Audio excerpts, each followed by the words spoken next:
नमस्कार दोस्तों, प्रखर इंडिया यूट्यूब मंच पे आपका स्वागत है। महाराष्ट्र के विधानसभा चुनाव को लेकर सर्वे आ चुका है। इस सर्वे के मुताबिक किस पार्टी को कितनी सीटें मिल रही हैं, आपको वीडियो के माध्यम से बताने जा रहे हैं। आपकी जो भी राय हो, आप अपनी राय को कमेंट करके ज़रूर बताइएगा। चैनल पर पहली बार आए हैं तो चैनल को ज़रूर सब्सक्राइब करिएगा। वहीं पर इस वीडियो में आपको मुंबई सट्टा बाज़ार का भी सर्वे आपको बताने जा रहे हैं। मुंबई सट्टा बाज़ार किस पार्टी को कितनी सीटें दे रहा है। पूरे देश ही नहीं, पूरे विदेश की निगाहें यहाँ पर टिकी हुई हैं। पूरे देश के अलावा विदेश, क्योंकि जो महाराष्ट्र है, महाराष्ट्र आर्थिक राजधानी है, जिससे कई देशों के आर्थिक सौदे भी यहाँ से प्रभावित होते हैं। समाजवादी पार्टी भी यहाँ पर चुनाव लड़ रही है, इसका भी हाल हम आपको बताने वाले हैं। आपको बताना चाहते हैं, महाराष्ट्र में कुल सीटें हैं 288 और बहुमत के लिए चाहिए 145 सीटें, यानी कि जो पार्टी 145 सीट जीत लेगी उसकी सरकार बन जाएगी। अब मैं चलता हूं अपने नए मुद्दे पर। समाजवादी पार्टी 8 सीटों पर चुनाव लड़ रही है। समाजवादी पार्टी की क्या स्थिति होगी उसको भी हम आपको यहाँ बताने जा रहे हैं। वैसे तमाम भीड़ भाड़ देखी जा रही है। वैसे हमारे पास कैपिटल टीवी का एक सर्वे आया है। जैसे मैं सर्वे बता रहा हूं तो बहुत सारे लोग कहेंगे भाई तुम्हारा सर्वे है, हमारा सर्वे नहीं है। एक कैपिटल टीवी का सर्वे है।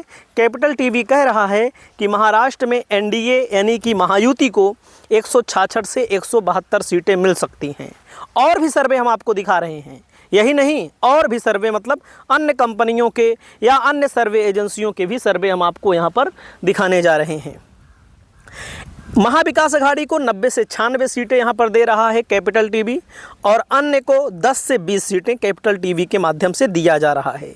तो मैं अब आ चुका हूँ भाई, और भी सर्वे आए हैं। एबीपीसी वोटर का आया है, सट्टा बाज़ार का आया है, लोकपोल का आया है, या अन्य कंपनी मैट्राइज का सर्वे आया है। तो सर्वे समय समय पर गलत भी होते हैं, लेकिन हम आपको बताने जा रहे हैं।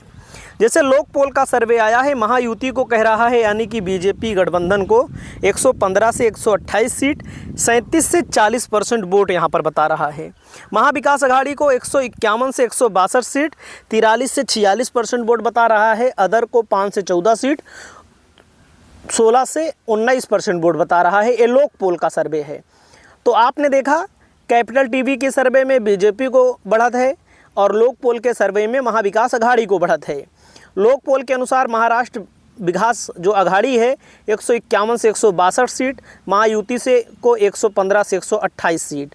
सर्वे में बताया गया है अजीत पवार एनसीपी उद्धव ठाकरे की शिवसेना को नुकसान हो सकता है।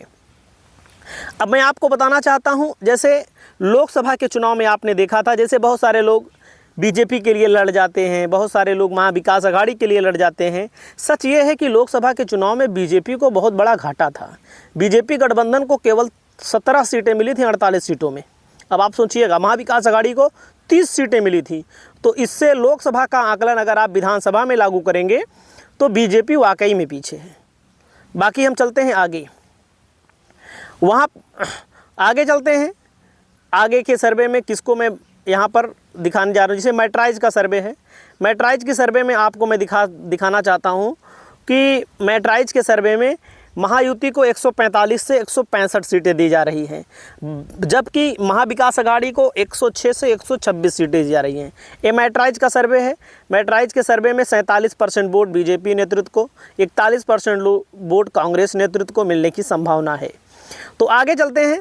किस मैट्राइज के सर्वे में कहा गया है विदर्भ, ठाणे, कोंकण क्षेत्रों में भारी जनसमर्थन पश्चिमी महाराष्ट्र में बीजेपी को मिल रहा है, और इन्होंने कहा है 1,09,628 लोगों से इन्होंने राय ली है। अब यहाँ पर मैं आपको चलता हूँ आगे, मेन मुद्दे पर ले चलता हूँ। सट्टा बाज़ार का सर्वे क्या कहता है। सट्टा बाज़ार के सर्वे में आप देख सकते हैं, यहाँ पर एनडीए को 137 से 152 सीट बताई जा रही है। महाविकास अघाड़ी को 129 से 144 सीट बताई जा रही है। अन्य को 3 से 8 सीट बताई जा रही है। यानी कि सट्टा बाज़ार में एनडीए का फ़ायदा है, महाविकास अघाड़ी का घाटा है। लोकपोल में महाविकास अघाड़ी का फ़ायदा है, एनडीए का घाटा है। यहाँ पर भाजपा को 83 से 93 सीटें मिल सकती हैं। शिवसेना शिंदे को 42 से 52 सीटें मिल सकती हैं। अजीत पवार को 7 से 12 सीटें मिल सकती हैं। सट्टा बाज़ार के मुताबिक कांग्रेस को 58 से 68 सीटें मिल सकती हैं। शिवसेना उद्धव ठाकरे को 26 से 31 सीटें मिल सकती हैं। एनसीपी शरद पवार को 45 से 35 सीटें मिल सकती हैं। देख सकते हैं वोटा परसेंटेज भी दिया है यहाँ पर महायुति को सट्टा बाजार में 45.8% और महाविकास अघाड़ी को 44.1%, अन्य को 10.1% वोट मिल सकता है। भाजपा को अकेले 26.2। वैसे मैं आपको बता दूं भाजपा सबसे ज़्यादा सीटों पर लड़ भी रही है, चाहे दोनों गठबंधनों में भाजपा सबसे ज़्यादा सीटों पर लीड कर रही है, लड़ रही है।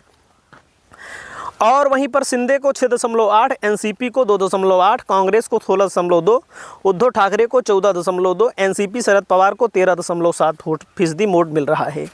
अब मैं चलता हूं आगे। महाराष्ट्र के सर्वे को लेकर के बीजेपी का एक आंतरिक सर्वे आया था जिसमें कहा गया था कि बीजेपी को 62 से 67 सीट, लोकसभा में बीजेपी 28 सीटों पर लड़ी थी, केवल 9 जीती थी। एकदम साफ साफ बात कर रहा हूँ। अजीत पवार 4 लड़े थे, 1 जीते थे। शिंदे 15 लड़े थे, 7 जीते थे। अजीत पवार, शिंदे और बीजेपी में शिंदे का प्रदर्शन बेहतर था क्योंकि 15 लड़कर 7 जीतना 47% इनका वो था। 32% बीजेपी का स्ट्राइक रेट था, 25% यहाँ पर अजीत पवार का स्ट्राइक रेट था। तो अगर हम रीजन वाइज देखें, जैसे महाराष्ट्र को 6 जोन में बांटा गया है। विदर्भ वो इलाका है जहाँ पर महाविकास अघाड़ी वाकई में आगे थी, आगे है और रिजल्ट आएगा तो आपको आगे दिखेगी भी। क्यों? ये वह इलाका है जहां कांग्रेस गठबंधन मजबूत है। महायुति को 15 से 20 सीटें मिल सकती हैं। वहीं पर विदर्भ में महाविकास अघाड़ी को 40 से 45 सीटें मिल सकती हैं। अब सोचिएगा, 40 से 45 सीटें, महाविकास अघाड़ी बड़ी मजबूत है यहाँ पर। विदर्भ की 62 सीटों में 1 से 5 सीट अन्य को मिल सकती हैं। खानदेश की 47 सीटों में 20 से 25 सीट महाविकास अघाड़ी को मिल सकती हैं। खानदेश की 47 सीटों में 20 से 25 सीट महायुति को मिल सकती हैं। खानदेश की 47 सीटों में 1 से 2 सीट अदर को मिल सकती हैं। ठाणे कोंकण में 39 सीट है, महाविकास अघाड़ी को 10 से 15 सीट मिल सकती हैं। ठाणे कोंकण की 39 सीटों में महायुति यानी कि एनडीए को 20 से 25 सीटें मिल सकती हैं। ठाणे कोंकण की 39 सीटों में अदर को 1 से 5 सीटें मिल सकती हैं। मुंबई की 36 सीटों में महाविकास अघाड़ी में यहाँ पर उद्धव ठाकरे मजबूत लग रहे हैं, 20 से 25 सीटें मिल सकती हैं। मुंबई की 36 सीटों में महायुति को 10 से 15 सीटें मिल सकती हैं। मुंबई की 36 सीटों में अदर को 1 से 0। पश्चिम महाराष्ट्र की 58 सीटों में महाविकास अघाड़ी को 30 से 35 सीटें मिल सकती हैं। पश्चिम महाराष्ट्र की 58 सीटों में महायुति को 20 से 25 सीटें मिल सकती हैं। पश्चिम महाराष्ट्र की 58 सीटों में अदर को 1 से 5 सीटें मिल सकती हैं। मराठवाड़ा की 46 सीटों में महाविकास अघाड़ी को 25 से 30 सीटें मिल सकती हैं। मराठवाड़ा की 46 सीटों में महायुति को 15 से 20 सीटें मिल सकती हैं। मराठवाड़ा की 46 सीटों में 0 से 2 सीटें अदर को मिल सकती हैं। अब जो लोकपोल का सर्वे मैंने आपको दिखाया है लगभग 161 बता रहा है, 153, 161, 157, तो 150 से 175 सीट अलग अलग रीजन वाइज है और महायुति को 105 से 135 सीट। और अगर आप देखेंगे तो एक सर्वे आया था एबीपी वोटर का, 157 सीट महाविकास अघाड़ी को बताया गया था, जिसमें 68 कांग्रेस को, एनसीपी शरद पवार को 44, उद्धव ठाकरे को 41, समाजवादी पार्टी को 1, सीपीआईएम को 1, पीडब्ल्यूपी को 2 सीट। महायुति को में बीजेपी को 79, शिंदे को 23, एनसीपी को 14, आरवाईएसपी और अन्य को मिलाकर 14 सीटें मिल सकती हैं। सपा और एआईएमआईएम में नुकसान है। और आपकी क्या राय है, आप क्या सोचते हैं, आप अपनी राय को बताइएगा। नमस्कार।